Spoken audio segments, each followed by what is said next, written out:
Eu assisti a um bom pedaço da sabatina do Flávio Dino para uma vaga no STF e do Paulo Gonet para assumir a PGR. E ouvi coisas ali que me deixaram muito chateado. É duro a gente ver como a laicidade do Estado brasileiro, ou seja, sua separação da religião, está ameaçada. E é triste também a normalização por parte da oposição da gravíssima tentativa de golpe de Estado que esse país sofreu outro dia. Salve galera, eu sou o Maurício Ricardo, inscreva-se, ative o sininho, deixe o like ou dislike, seu comentário que é sempre muito importante, e se gostar de ler, compre o meu livro Missione, que está com 120 reviews de compras verificadas na Amazon e nota máxima, 5 estrelas, ou seja, quem comprou se divertiu, se emocionou e conheceu um pouquinho mais sobre a história do Brasil, link no post fixado. Então, eu sou progressista nos costumes. Eu acho um enorme retrocesso ver pessoas em 2023 ainda se preocupando com a configuração das famílias dos outros. Tanta criança maltratada, abandonada, negligenciada e gente ainda achando que um casal gay não deveria adotar. Gente que ainda não consegue se referir ao companheiro de um homem gay usando a palavra marido. E é por aí que eu vou começar. O senador Fabiano Contarato, que é da base governista, tá no PT inclusive, tentou arrancar do Paulo Gonet uma resposta clara para uma pergunta, com resposta sim ou não. E a pergunta foi: você é a favor do casamento de pessoas do mesmo sexo? E ele, o PGR escolhido pelo Lula, respondeu que, como jurista, ele tem que acatar o que o legislativo decidir sobre o tema. Para não dizer que ele não se manifestou, depois de ser exprimido pelo Fabiano, ele até disse que entende que tem que haver sim regração do Estado para proteger a parte dependente em caso de separação, foi por esse lado. Mas teve uma hora estranha, porque ele disse para o Fabiano: o senhor e a pessoa com quem o senhor é casado, enfim, a palavra era marido, o senhor e o seu marido.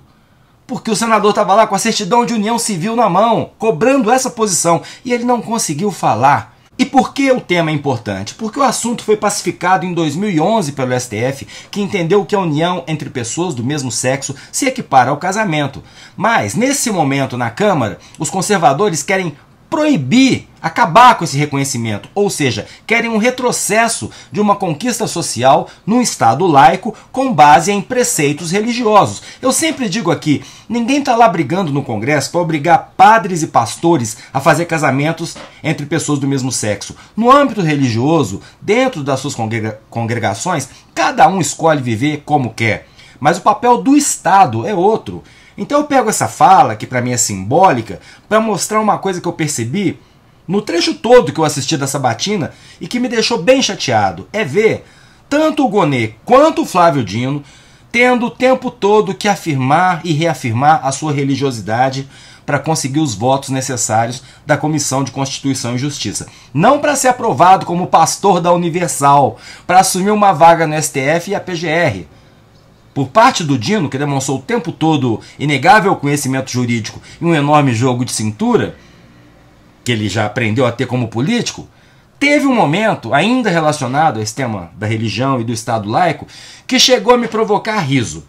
Foi um momento em que ele estava sendo sabatinado pelo Magno Malta e começou a citar um monte de versículo bíblico para justificar uma resposta dele, como se fossem leis. O Dino falava assim: claro que o senhor, como pastor, deve se lembrar do que diz João, versículo tal, ou Provérbios, tal e tal. E o Magno Malta ainda ficou pistola, porque entendeu isso como provocação, zoeira, como se o Dino estivesse falando: eu sei citar a Constituição e sei citar a Bíblia.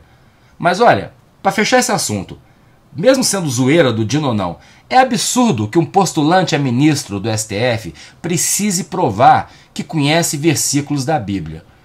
O Gonet é tremendamente católico. Provavelmente o Lula o escolheu, entre outras coisas, justamente porque ele é um nome que não encontra resistência entre os conservadores ou a bancada evangélica. E eu sei também que o Dino, independentemente das suas convicções religiosas ou da falta delas, precisou provar ali que não é o comunista ateu que come criancinhas.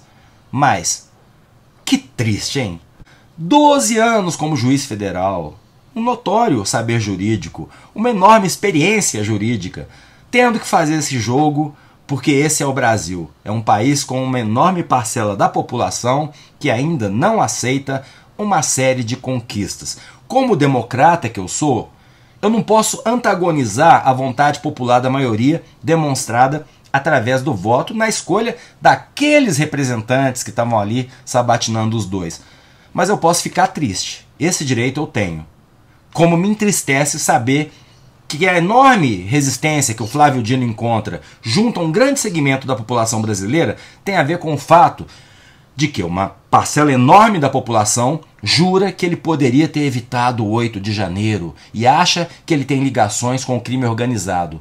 Duas acusações que foram amplamente difundidas em redes sociais e que são a mais pura fake news.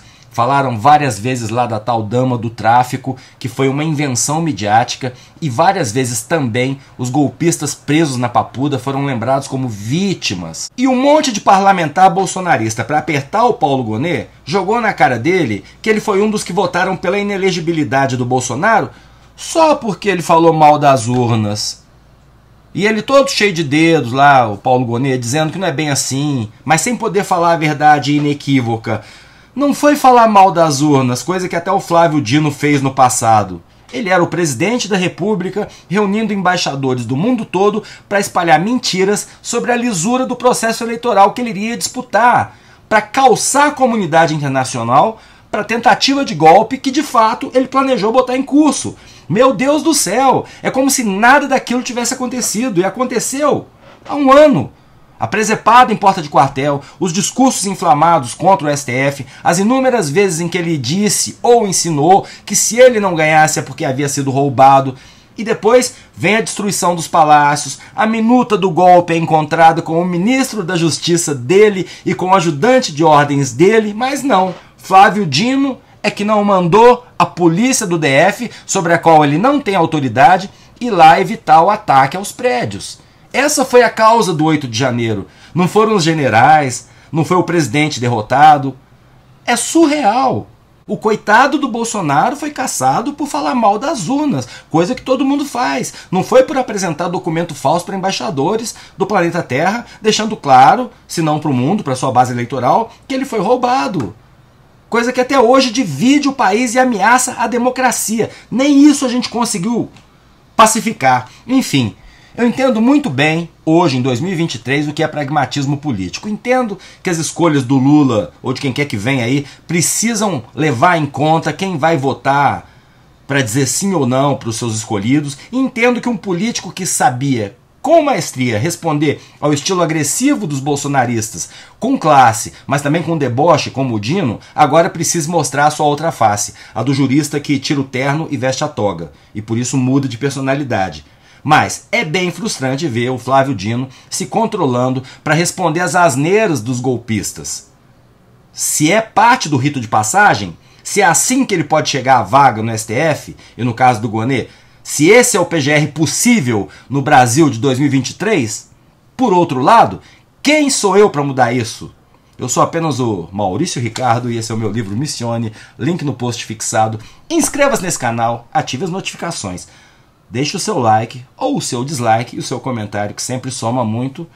E vamos ver no que vai dar essa sabatina. Lute pela democracia.